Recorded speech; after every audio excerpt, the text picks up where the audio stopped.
building the company and eventually succeeding.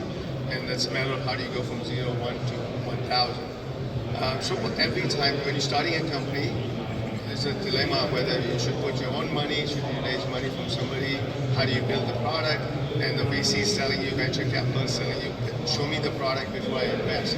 How do you transition between? That's a challenge almost always. But what happens is that you found team members who have the relevant experience. And luckily in Japan, you have a lot of early stage investors who are willing to take chances on you. So long your idea is good, so long your background is right, they'll invest. The next challenge will come, now you have a product which is working, you have some money, you don't have enough money, but you have some money, but you don't have a customer. How do I get the customer? So again, as an entrepreneur, as a founder, your job is to go find somebody, maybe not everyone, just one person wanting to have your product, and then you take second one, the third one, and fourth one. And eventually you get a momentum going, whether you are building an app or you're building a new product altogether from technology. So all of us have gone through those challenges. There are times we feel like the company is going to go under and we can't raise money, or the product is not quite working the way we want it. Every company goes through that. You may hear stories that companies are unicorns or so forth, but if you dig deeper, they've always had problems along the way that you just don't hear about, right? And if you have your long-term view, if you plot anything over 1 year, you'll see all the operation up and down. But if you plot the thing about 10 years, some of those will not even show up on the plot because when you're plotting over the 10 years.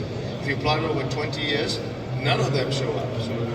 So if you have a longer term view, be aware that every day is a new day and it's going to build a new opportunity for you. So what we did was, first in my companies, we had first set of customers, early adopters.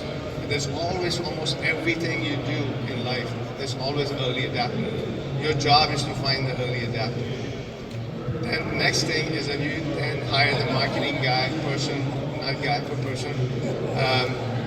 who can help you take the message to the larger audience. So now it's not just the early adopter, but early followers can start to buy your product. Okay, I get success. Now I'm going from 0 to 1 to 10. That's still not enough, right? How do I get to 100? Now you need to spend more sales and marketing effort to go out and say convince the not just early followers, but the late followers. And eventually everybody follows you in that thing.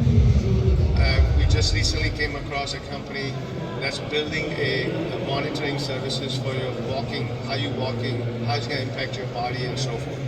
Now, it's not quite obvious how is he going to make that product and how is he going to make that work for everybody who want it. But I can imagine that someday, depending on the entrepreneur, he's going to convince the world that everybody should have his soul. It's automatically monitoring, requires no battery, and without the soul, that particular soul, you'll be walking badly and kind of health issue. I can imagine the guy painting that picture and going execute, right?